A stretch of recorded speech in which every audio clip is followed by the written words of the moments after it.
Hello friends and dear student, एक बार फिर से आपका बहुत बहुत स्वागत है। तो आज की इस वीडियो में हम लोग पढ़ने वाले हैं फार्मेसी लॉ एंड एथिक्स का एक टॉपिक है मैन्युफैक्चर ऑफ ड्रग। इसमें हमको कुछ चीज़ें पढ़नी है, जैसे कि हमको पढ़ना है prohibition of manufacture and sale of certain drugs, यानी कुछ दवाएं ऐसी हैं जिनको आप मैन्युफैक्चर नहीं कर सकते और उनको सेल नहीं कर सकते हैं, उसके बारे में हम लोग पढ़ेंगे। ऐसे ही अगर आपको दवा बनानी है, दवा मैन्युफैक्चर करना है, तो उसके लिए जो कंडीशंस हैं, उसके रिगार्डिंग जो कंडीशंस हैं वो आज की इस वीडियो में हम कवर करने की कोशिश करेंगे। तो चलिए शुरू करते हैं। तो सबसे पहले हम लोग ये समझते हैं कि मैन्युफैक्चर क्या होता है, इसके डेफिनेशन क्या है। तो any process of making, altering, ornamenting, packaging और labelling with purpose of sale is called manufacture. ये कह रहे हैं कि कोई भी ऐसा काम जो किसी चीज़ को बनाने के लिए हो, या उसका जो इफ़ेक्ट है उसको अल्टर करना, या तो फिर ऑर्नामेंट करना, यानी उसको और अच्छा बना देना। ऑर्नामेंट का असल मकसद होता है डिकोर करना, डेकोरेशन करना, ठीक। तो ऑर्नामेंटिंग यानी और उसको अच्छा बनाना, या किसी चीज़ को पैक करना या लेबलिंग करना सेल करने के पर्पस से। समझ में आ रही बात? सेल करने के पर्पस से ये सारे काम अगर कोई करता है तो उसको हम लोग क्या बोलेंगे? मैन्युफैक्चर बोलेंगे। अब हम लोग यहाँ पे पढ़ रहे हैं ड्रग के बारे में, तो अगर ड्रग से रिलेटिंग ये सारे काम कोई कर रहा है तो उसको हम लोग क्या करेंगे? मैन्युफैक्चर ऑफ ड्रग बोलेंगे। अगर आपको डेफिनेशन पूछे मैन्युफैक्चर ऑफ ड्रग, तो ये इतना पूरा लिख दीजिएगा। उसके बाद लिखिएगा if these process are done for drugs this is called manufacture of drug, ठीक। अब हम लोग एक टॉपिक है, काफ़ी इंपॉर्टेंट टॉपिक है ये, क्या है? Prohibition of manufacture and sale of certain drugs, यानी वो क्या दवाएं, वो कौन सी दवाएं हैं जिनको आप मैन्युफैक्चर नहीं कर सकते और जिनको आप सेल नहीं कर सकते, वो प्रोहिबिटेड हैं, मना की गई हैं आपके कॉन्स्टिट्यूशन के अंदर। Cosmetic drug and cosmetic act 1940 and rules 1945 के अंदर उनको मना किया गया है मैन्युफैक्चर करने से और सेल करने से। तो कौन सी हैं? तो वो ये है। सबसे पहला क्या है? एनी नॉन स्टैंडर्ड क्वालिटी, यानी कोई भी ऐसी दवा जो नॉन स्टैंडर्ड है, यानी इंडियन फार्माकोपिया के अंदर बहुत सारी दवाएं क्या है बताई गई हैं कि अगर कोई भी इन दवाओं को बनाना चाहता है तो उसके लिए क्या है? वही स्टैंडर्ड अप्लाई करना पड़ेगा जो फार्माकोपिया के अंदर लिखा गया है। कि मान लीजिए कोई सिरप बनाना चाहता है खांसी की, तो उसके अंदर कोडीन कितना डालेगा और जो दूसरे सब्सटेंस हैं वो कितना कितना डालेगा, और दवा किस स्टैंडर्ड की बन के तैयार होनी चाहिए। अगर उससे लो क्वालिटी की है तब वो क्या है? एक्सेप्टेबल नहीं है, आपको ऐसा बनाने की इजाज़त नहीं है, ऐसी दवा सेल करने की भी इजाज़त नहीं होगी, ठीक। एक तो ये हो गया कि अगर स्टैंडर्ड क्वालिटी की नहीं है तब भी आप उसको क्या मैन्युफैक्चर नहीं करेंगे और सेल नहीं करेंगे। ऐसे ही मिस ब्रांडेड, यानी दवा कोई और कंपनी बना रही है और नाम किसी और का दे रहा है। मान लीजिए मैं दवा बनाऊँ अपनी एक छोटी सी कंपनी के अंदर और नाम दे दूँ सिप्ला का, तो मिस ब्रांडेड हो गया। तो इस तरीके से मुझे क्या कहते हैं, मैन्युफैक्चर करना भी मेरे लिए मना है और सेल करना भी क्या है? ऐसी दवा को प्रोहिबिटेड किया गया, मना है। ऐसे ही अगर अडल्ट्रेटेड है, यानी दवा के अंदर मिलावट है, तो भी नहीं उसको बेच सकते हैं, मैन्युफैक्चर नहीं करना ऐसे तरीके से। ऐसे अगर स्प्यूरियस है, खराब है, घटिया क्वालिटी की है, चाहे वो दवा हो या चाहे वो कॉस्मेटिक का कोई आइटम हो, ठीक। दूसरी दवा, एनी पेटेंट और proprietary medicine whose formula is not disclosed on label और कंटेनर। ये कह रहे हैं कि किसी की अपनी खुद की कोई पेटेंट है, यानी मान लीजिए मैंने कोई नया फार्मूला निकाला, कोई नई दवा बनाई, कोई मैंने नई दवा ईजाद की, ठीक। अब ये कह रहे हैं कि अब वो तो फार्माकोपिया के अंदर अभी लिखी हुई नहीं है, तो वो दवा अगर मैं उसको मार्केट करना चाह रहा हूँ, उस दवा को मैं लोगों के पब्लिक के अंदर लाना चाह रहा हूँ। पेटेंट का मतलब ये होता है कि मैंने कोई अपनी दवा बनाई है, उसको मैंने अपने नाम पेटेंट कर लिया कि कोई दूसरा इसको बना नहीं सकता है। समझ में आ रही बात? तो बहुत सारे लोग क्या करते हैं कि इस दवा को कोई दूसरा ना बना पाए तो उसका फॉर्मूला छुपा लेते हैं, नहीं तो दूसरा भी बना लेगा। हालांकि पेटेंट है, अगर कोई दूसरा बनाएगा तो उसको जुर्माना देना पड़ेगा, लेकिन बहुत सारे लोग हो सकता है चोरी चोरी से कर ले, दूसरे देश वाले कर लें, तो इसलिए बहुत सारे लोग क्या करते हैं? अपने फॉर्मूले को छुपाते हैं। तो अगर किसी की पेटेंट दवा है, अगर उसको वो मैन्युफैक्चर करना चाह रहा है, उसको सेल करना चाह रहा है, तो कह रहे हैं उसको फार्मूला लिखना ही पड़ेगा।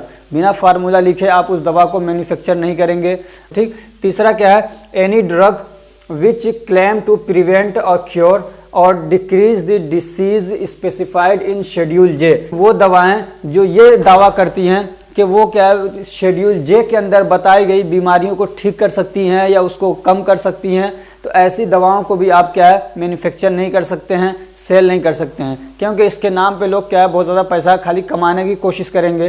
कुछ बीमारियां ऐसी हैं शेड्यूल जे के अंदर उनको मेंशन किया गया है कि उनको दवाएं उस पर काम नहीं करती हैं, दवाओं से उनको ठीक नहीं किया जा सकता है।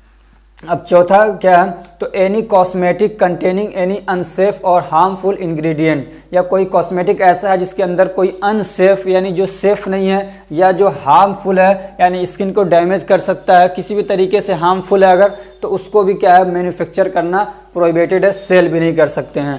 एनी कॉस्मेटिक और drug which is in contravention of drug and cosmetic act and rules, ये कह रहे हैं कि कोई भी कॉस्मेटिक है या कोई दवा है जो क्या है इन contravention of drug and cosmetic act and rule है। कॉन्ट्रावेंशन का मतलब क्या है, इसका क्या मतलब है, इन ये अलग से है, कॉन्ट्रावेंशन तो इसका क्या मतलब है, इसका मतलब ये कि उसके अगेंस्ट में हो, यानी मान लीजिए कोई रूल लिखा हुआ है कि आपको ऐसा नहीं करना है और क्या है आप उस रूल को तोड़ के वो काम कर रहे हैं, तो वो होता है इन कॉन्ट्रावेंशन, यानी किसी एक्ट या किसी रूल किसी कॉन्स्टिट्यूशन के अगेंस्ट जाना। तो यहाँ पे हमारा एक्ट क्या है, ड्रग एंड कॉस्मेटिक एक्ट है, इसके अगेंस्ट जाके कोई काम अगर हम कर रहे हैं, कोई दवा हम बना रहे हैं या सेल कर रहे हैं, तो उसको भी क्या किया गया, मना किया गया कि आप ऐसे नहीं करेंगे। जो भी चीज़ें आपको ड्रग एंड कॉस्मेटिक एक्ट के अंदर बताई गई हैं उसका पालन करना है, उसी के अकॉर्डिंग काम करना है, उसके अगेंस्ट नहीं जाना है।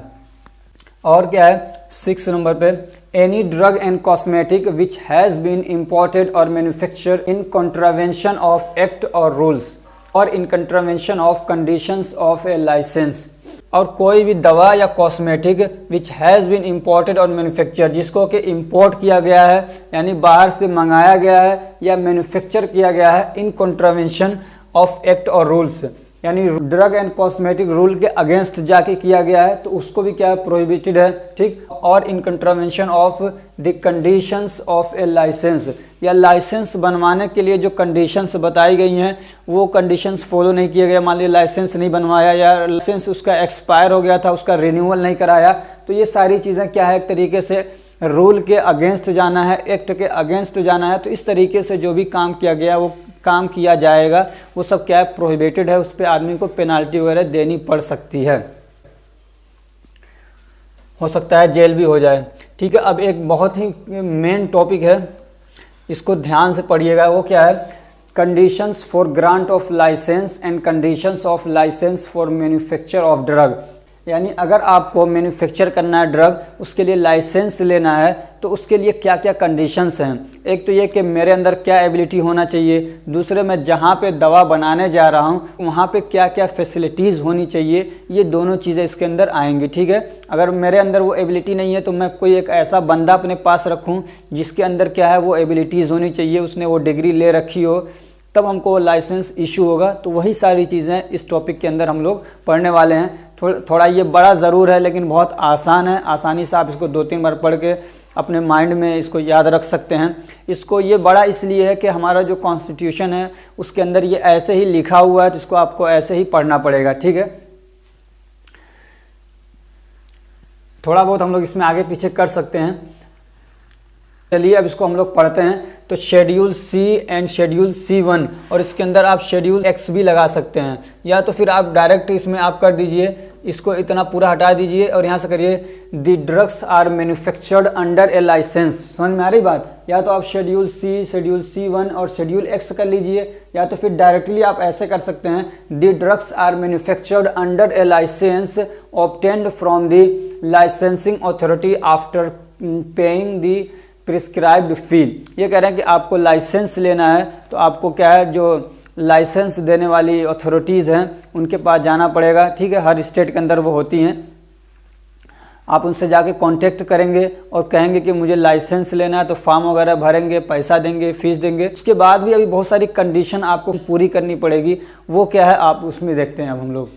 तो सबसे पहला क्या है, द लाइसेंसी। लाइसेंसी मतलब जिसके नाम से लाइसेंस इशू हो रहा है या जिसके नाम से लाइसेंस इशू हो चुका है, तो उसको हम लोग क्या बोलेंगे, लाइसेंसी, ठीक। तो the licensee should provide adequate space, plant and equipment for manufacture of drug.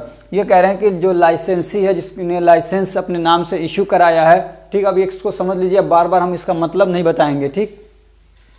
Should provide adequate space, तो वहाँ पे क्या मुनासिब जगह होनी चाहिए, यानी स्पेस अच्छा खासा होना चाहिए कि आराम से काम किया जा सके।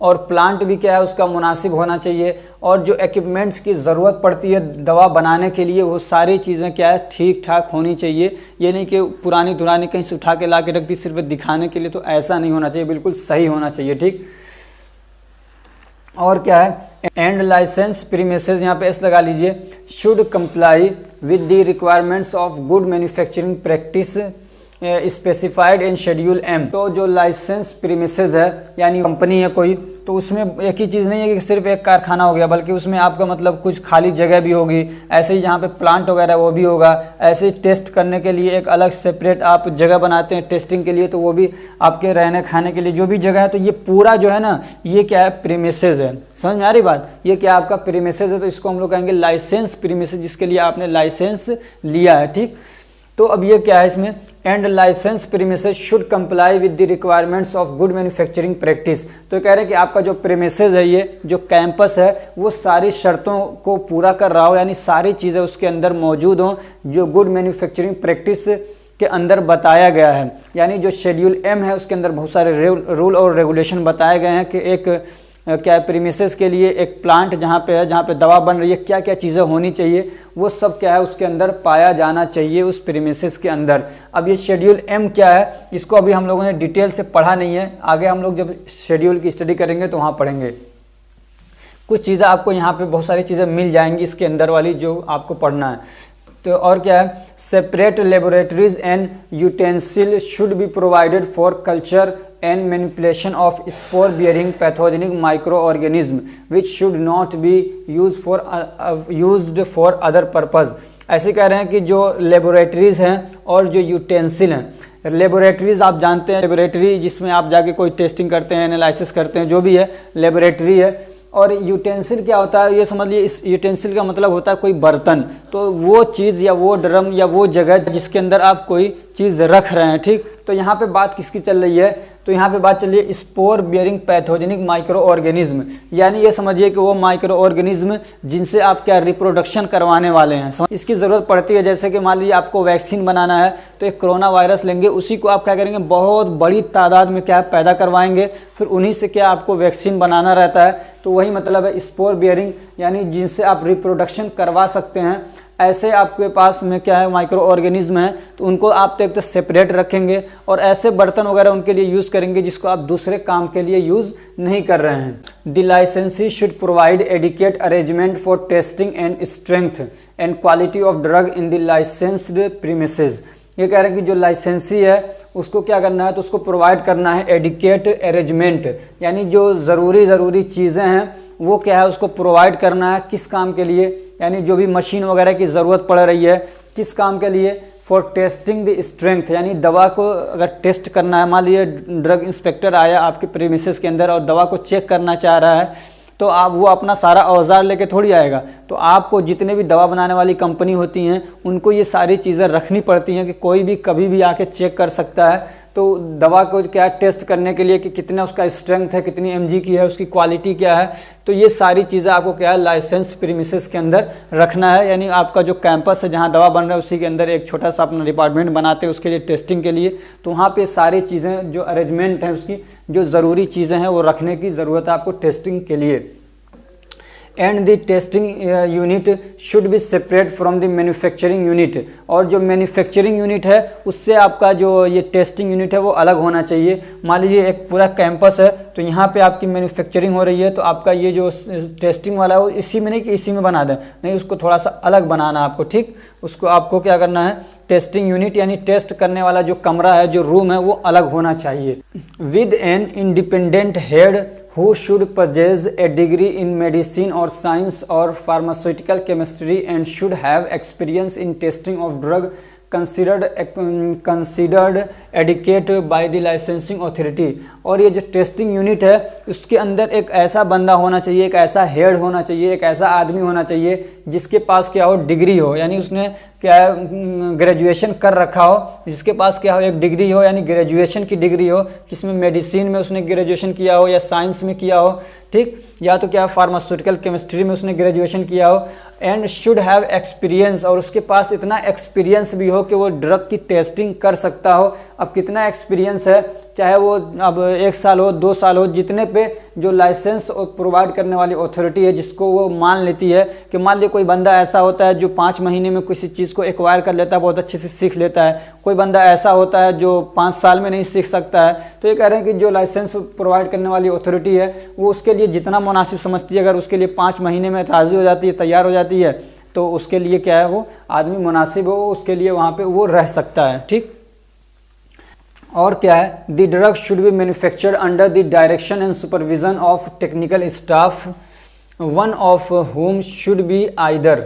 अब ये कह रहे हैं कि जो दवा मैन्युफैक्चर हो रही है तो वो नहीं कि सिर्फ लेबर ही लोग मिलके उसको बना रहे हैं, कोई पढ़ा लिखा आदमी नहीं है, या पढ़ा लिखा है तो ज़्यादा पढ़ा लिखा नहीं है, तो ऐसा नहीं करना है, बल्कि क्या कह रहे हैं कि जो भी दवा बन रही है तो वो सुपरविज़न में होना चाहिए, किसके, टेक्निकल स्टाफ के, यानी जो पढ़े लिखे लोग हैं उनके अंडर में होना चाहिए। और दूसरी बात यह है कि उनमें से एक आदमी ऐसा होना चाहिए जिसके अंदर ये वाली क्वालिफिकेशन होनी चाहिए जो आ रही हैं। ये बहुत इंपॉर्टेंट है, यहाँ से एक क्वेश्चन बन सकता है कि मैन्युफैक्चर करने के लिए, दवा मैन्युफैक्चर करने के लिए या दवा किसके सुपरविज़न में मैन्युफैक्चर की जा सकती है, ये कौन कौन से लोग हैं, क्या क्या क्वालिफिकेशन है जिसके अंडर में क्या दवा मैन्युफैक्चर की जा सकती है। तो एक क्वेश्चन यहाँ से बन सकता है, इसको ध्यान से पढ़िएगा, ठीक है। तो एक क्या है, ग्रेजुएट इन फार्मेसी और pharmaceutical chemistry with an experience of at least 18 month in manufacture of drug.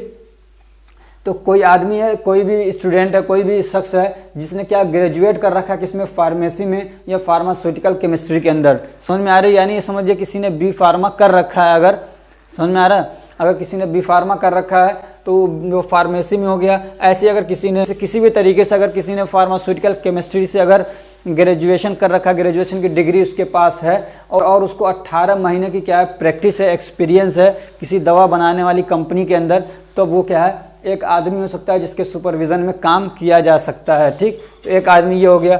दूसरा क्या है, a graduate in medicine with an experience of at least 3 years. तो ये कह रहे हैं कि दूसरा कौन आदमी हो सकता है जिसके अंडर में काम किया जा सकता है, तो ये भी कोई क्या है, ग्रेजुएट है किसमें, इन मेडिसिन, और उसके 3 साल की क्या है एक्सपीरियंस है, तो इसके अंडर में भी क्या है काम किया जा सकता है। और किसके अंडर में काम किया जा सकता है, तो वो क्या है, तीसरा एक आदमी और है, graduate in science with chemistry और माइक्रोबायोलॉजी एज प्रिंसिपल सब्जेक्ट, ठीक है। किसी ने क्या है ग्रेजुएशन किया है और साइंस से किया है, तो उसमें क्या है केमिस्ट्री या माइक्रोबायोलॉजी क्या है उसका मेन सब्जेक्ट अगर है, तो उसको भी क्या है एक मतलब मान लिया उसके अंडर में भी क्या काम किया जा सकता है। या तो फिर उसने केमिकल इंजीनियरिंग में ग्रेजुएशन किया है और उसको 3 साल की क्या है एक्सपीरियंस है, 3 साल उसने प्रैक्टिस किया है मैन्युफैक्चरिंग कंपनी के अंदर और टेस्टिंग के अंदर, तो क्या है उसको भी उसके अंडर में भी काम किया जा सकता है।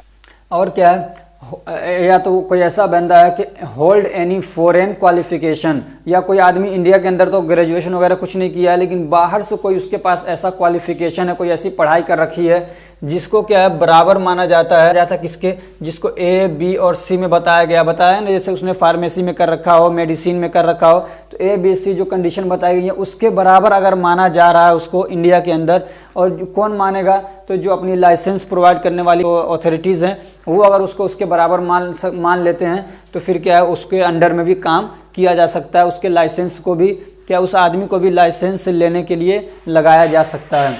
इसके अलावा एक आदमी और भी हो सकता है कि 29 जून 1957 से पहले किसी को जो लाइसेंस प्रोवाइड करने वाली जो अथॉरिटी है उसने किसी को मान लिया है, किसी को लाइसेंस दे दिया है कि इसके अंडर में भी दवा बनाई जा सकती है, चाहे उसने पढ़ाई की हो चाहे न की हो, चाहे उसका एक्सपीरियंस बेस पे कैसे उसको अगर लाइसेंस दे दिया है तो उसको आज भी क्या इसके लिए क्वालिफाइड माना जाएगा कि उसके अंडर में दवा बनाई जा सकती है, मैन्युफैक्चर की जा सकती है। और अगर प्रीमिसेस के लिए ये समझ रहे हैं कि कोई भी अब जब लाइसेंस लेने की ज़रूरत पड़ती है तो जो लाइसेंस अथॉरिटीज़ हैं, ऐसा नहीं कि सिर्फ आपका जो फॉर्म है आपने फॉर्म भर दिया और आपको लाइसेंस दे दिया, नहीं, आप वहाँ पे फॉर्म भरेंगे तो ये नहीं कि इसका मतलब फॉर्म भरते ही आपको परमिशन मिल जाती है, बल्कि फॉर्म भरने के साथ साथ में वो आके आपके प्रीमिसेस को भी देखते हैं। समझ में आ रही बात। और फिर देखते हैं इसमें टेक्निकल स्टाफ है कि नहीं है, और उसके अंदर कोई ऐसा बंदा है कि नहीं है जिनके सुपरविज़न में काम किया जा सकता है कि नहीं किया जा सकता। तो आपको ऐसा बंदा कोई एक दिखाना पड़ेगा, या तो आप खुद हो इस लायक या किसी दूसरे को आप एक ऐसा बंदा दिखाएंगे जिसके अंडर में क्या है ये काम होने जा रहा है, समझ में आ रही, तब आपको परमिशन मिलता है इस कंपनी को चलाने की। वरना आपको देखेंगे कि कोई बंदा नहीं है तो आपको नोटिस देंगे कि आपको ये काम इतने 1 महीने के अंदर करके ये बंदा लेके आना है, या कोई ज़रूरत है जैसे कि मशीन की कमी है तो आपको 1 महीने के अंदर लाना है, कोई इक्विपमेंट की कमी है तो 1 महीने के अंदर लाना है। तो इस तरीके से वो नोटिस देंगे आपको। अगर आप उसको पूरा नहीं करते हैं तो आपका वो जो एप्लीकेशन उसको रिजेक्ट कर देंगे। समझ में आ रही बात? तो सिर्फ आपकी एप्लीकेशन से काम नहीं चलेगा, बल्कि आके वो आपके प्रीमिसेस को भी चेक करते हैं, तब आपको लाइसेंस आगे दिया जाता है। और क्या है इसमें, तो schedule C and schedule C1 drugs used for animal treatment should be manufactured by और under the supervision of graduate in veterinary science और जनरल साइंस और मेडिसिन और pharmacy with an experience of at least 3 years in manufacture and testing of veterinary biological products। ये कह रहा है कि कोई आदमी कोई ऐसी दवा बनाना चाह रहा है शेड्यूल सी और शेड्यूल C1 की, जो मतलब जानवरों के लिए यूज़ होता है। जानवरों को भी दवाएं दी जाती हैं, यानी आपने पढ़ा होगा ये बायोलॉजिकल प्रोडक्ट्स होते हैं शेड्यूल सी के अंदर जो आते हैं। ये वाली दवाएं अगर जानवरों के लिए बनाई जा रही हैं तो उसके लिए क्या है, ऐसा बंदा चाहिए जिसने क्या है वेटरनरी साइंस में क्या है ग्रेजुएशन कर रखा है। हम लोग जानवरों के बारे में डिटेल से पढ़ते हैं, ठीक है, कि उन पे दवाएं कैसे काम करती नहीं करती, जानवरों से रिलेटेड है ये, ठीक। या तो फिर क्या उसने जनरल साइंस में क्या है ग्रेजुएशन कर रखा हो, या मेडिसिन में ग्रेजुएशन कर रखा हो, या फार्मेसी में उसने क्या ग्रेजुएशन कर रखा हो, और 3 साल का उसका एक्सपीरियंस हो किसमें, manufacture and testing of veterinary biological products. और इसमें क्या है, the devices specified in schedule C and schedule C1 should be manufacture under the supervision of a graduate in pharmacy और साइंस विद फिजिक्स और chemistry और microbiology as one of this subject और should possess a degree और diploma in mechanical, chemical और plastic engineering. ऐसे ही जो devices अगर बना रहा है कोई कंपनी खोल रहा है डिवाइसेस बनाने के लिए, तो उसके लिए कैसे बंदे होने की ज़रूरत है, तो ये कह रहे हैं कि एक आदमी हो जो ग्रेजुएशन किया हो किसमें, फार्मेसी में या साइंस में। साइंस में क्या फिजिक्स उसके पास में रहा हो या केमिस्ट्री रही हो, ठीक है, और या तो माइक्रोबायोलॉजी में किया हो, ठीक, या तो फिर उसके पास क्या है डिग्री हो, या तो डिप्लोमा हो किसकी, मैकेनिकल की, या तो फिर केमिकल की, या प्लास्टिक इंजीनियरिंग में। तो उसके अंडर में डिवाइसेस बनाए जाएंगे, ठीक है। और क्या इसमें ध्यान रखना है, तो द लाइसेंसी शुड हैव, सब आसान है, 1-2 बार इसको पढ़ेंगे ना, और एक छोटा छोटा नोट बना लीजिए इसका। The licensee should have adequate facility for storing and drug manufactured by him. अब ये जो दवा वो बना रहा है तो उसको स्टोर करने के लिए भी उसके पास मुनासिब जगह होनी चाहिए। और क्या उसको ध्यान रखना है, the licensee should maintain detailed record of the manufacture and testing of each batch of drug. ये कह रहे हैं कि जो भी वो दवा मैन्युफैक्चर कर रहा है उसका, और जो उसने टेस्टिंग की है उसकी, दवा बनाने के बाद या रॉ मटेरियल की जो उसने टेस्टिंग की है तो उसका रिकॉर्ड भी उसको रखना है। ये नहीं कि उसको फेंक दिया हो, बल्कि उसका रिकॉर्ड अपने पास उसको रखना है हर बैच का। समझ में आ रही, हर बैच का। बैच का क्या मतलब है कि एक मरतबा जो दवा बनाई जाती है, ऐसा नहीं है कि वो 10 ग्राम 5 ग्राम दवा बनती होगी, ऐसा क्या बहुत बड़े अमाउंट में दवा को बनाया जाता है, फिर उसको छोटे छोटे टुकड़ों में क्या या छोटी छोटी दवाएं बनाई जा रही हों, या समझिए बहुत सारा क्या लिक्विड बना दिया गया सिरप के लिए, अब उसके छोटे छोटे डब्बों में क्या क्या पैक किया जा रहा है। तो एक बार में जो अमाउंट बना है बहुत सारा, मान लीजिए पैरासीटामोल के लिए 2 क्विंटल क्या है पूरा मटेरियल तैयार करके बनाया गया, अब उसको छोटी छोटी गोलियां बना रहे हैं, तो ये जो है ना 2 क्विंटल, ये एक बैच है। समझ में आ रही, तो हर बैच का क्या है रिकॉर्ड इनको रखना है अपने पास। और कब तक रखना है, the records for those drugs which have date of expiry should be preserve for a periods of 2 years. जो दवाएं क्या है एक्सपायर हो गई हैं उसको 2 साल के लिए रखना है। वैसे क्या है दवाओं को जो एक्सपायर नहीं हो रही हैं अभी, उनका एक्सपायरी डेट है, तो उनको 5 साल तक क्या है वो रिकॉर्ड में अपने पास रखेगा, उसका सैंपल रखेगा, ठीक। और क्या है, the licensee should allow an authorised inspector to inspect the premises, process of manufacture, testing of drug, records required to be maintained under the act and rules. क्या इसका मतलब, ये कह रहे हैं कि जो लाइसेंसी है यानी जिसके नाम से वो क्या मैन्युफैक्चरिंग कंपनी है जिसने लाइसेंस ले रखा है, तो अगर कोई ऑथोराइज्ड इंस्पेक्टर आता है यानी ड्रग इंस्पेक्टर आता है दवा वगैरह को चेक करने के लिए, तो उसको इजाज़त देगा, उसको परमिशन देगा कि आके आप चेक कर लो, यानी कि बाहर खड़ा कर देना, हम नहीं घुसने देंगे, तो ऐसा नहीं है, बल्कि उसको फुल परमिशन होनी चाहिए इंस्पेक्टर को कि आके वो चेक कर सके, ठीक है। और दवा जहाँ बन रही है वो भी चेक कर सकता हो, ड्रग को टेस्ट करना चाह रहा है तो उसको भी टेस्ट कर सकता हो। ऐसे अगर वो रिकॉर्ड मांग रहा है कि आपने जो बैच नंबर 222 में जो दवा बनाई थी उसका हमको एक सैंपल दीजिए, समझ में आ रही, चाहे रॉ मटेरियल का मांगे वो, चाहे मतलब फिनिश्ड प्रोडक्ट जो बन चुकी है उसका रिकॉर्ड मांगे, तो आपको देना पड़ेगा, ठीक, क्योंकि आपके जो हमारा एक्ट और रूल है उसके अंदर ये लिखा हुआ है। और क्या है, the licensee should inform the licensing authority about any changes in expert staff and also about any material change in the plant और प्रीमिसेस यूज्ड फॉर मैन्युफैक्चर। ये कह रहे हैं ऐसे ही जो लाइसेंसी है उसकी ये जिम्मेदारी ये भी है, अगर उसके यहाँ पे कोई एक्सपर्ट स्टाफ चेंज हो रहे हैं जिसके नाम से उसने दिखा रखा है कि जैसे कि मान लीजिए आप उसको दवा बनानी थी, उसने एक आदमी का नाम ले रखा था कि ये क्या ग्रेजुएट है फार्मेसी में, इसके अंडर में ये दवा बन रही है, और उसने उसको बदल दिया, तो इसकी इन्फॉर्मेशन उसको क्या है लाइसेंसिंग अथॉरिटी को देनी पड़ेगी। ऐसे ही वो दवा बनाने के लिए जो मटेरियल्स यूज़ कर रहा था या जो मशीनरी जो मशीन वगैरह थी यूज़ कर रहा था, उसको अगर वो बदल रहा है तब भी उसकी भी इन्फॉर्मेशन देनी पड़ेगी। इसलिए कि जो लाइसेंसिंग अथॉरिटी है उसने सारी मशीनों को, सारे स्टाफ वगैरह को चेक कर रखा था कि इस काबिल हैं कि नहीं है, इनके अंदर में दवा बन सकती है कि नहीं बन सकती है।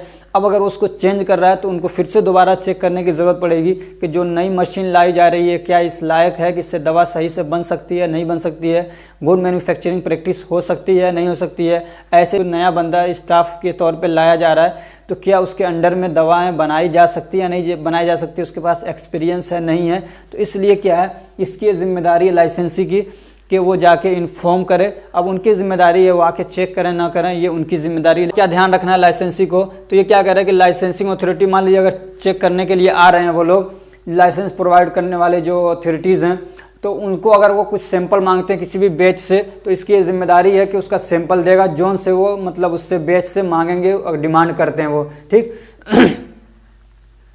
और अगर चाहें तो वो क्या है, along with this sample full detail of the test applied by him should be also be provided. और अगर ये पूछें कि आपने इस दवा को बनाने के लिए ये टेस्ट किए तो किस तरीके से आपने इस टेस्ट को क्या परफॉर्म किया, कैसे आपने टेस्ट किया, पूरा डिटेल भी अगर मांगे तो आपको पूरा डिटेल क्या है देनी पड़ेगी उनको, ठीक है। और क्या, the licensee should not sell और offer for sale any batch from which a sample has been supplied to the licensing authority. ये कह रहे हैं कि ऐसा ही मान लीजिए आपने कोई दवा बनाई और उस बैच की एक दो दवा आपने टेस्टिंग के लिए लाइसेंसिंग अथॉरिटी के पास भेज दिया, तो जब तक वहाँ से आपको परमिशन न मिल जाए कि हाँ आप इसको आगे बेच सकते हैं, तब तक आप उसको बेचेंगे नहीं। समझ में आ रही बात, वही कह रहे हैं कि आप उसको क्या है सेल नहीं कर सकते, या ऑफ़र फॉर सेल, या सेल करने के लिए आप लोगों को ऑफ़र नहीं दे सकते, बुला नहीं सकते कि आओ देख लो ये दवा ऐसी है नहीं।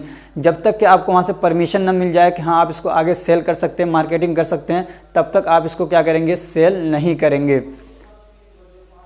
तो ये आपका जो टॉपिक था conditions for grant of licence and condition of licence for manufacture of drug, ये कंप्लीट हो चुका है और वीडियो भी काफ़ी लंबी हो चुकी है। अब हम आपसे मिलते हैं नेक्स्ट पार्ट में, उसमें हम लोग कुछ और कंडीशंस जो हैं, यानी जैसे कि न्यू ड्रग बनाना है, लोन लाइसेंस लेना है, या तो फिर रीपैकिंग लाइसेंस क्या है, इस सब चीज़ों के बारे में हम लोग नेक्स्ट वीडियो में पढ़ेंगे। तब तक के लिए अपना बहुत ख्याल रखिए। Thank you so much for watching.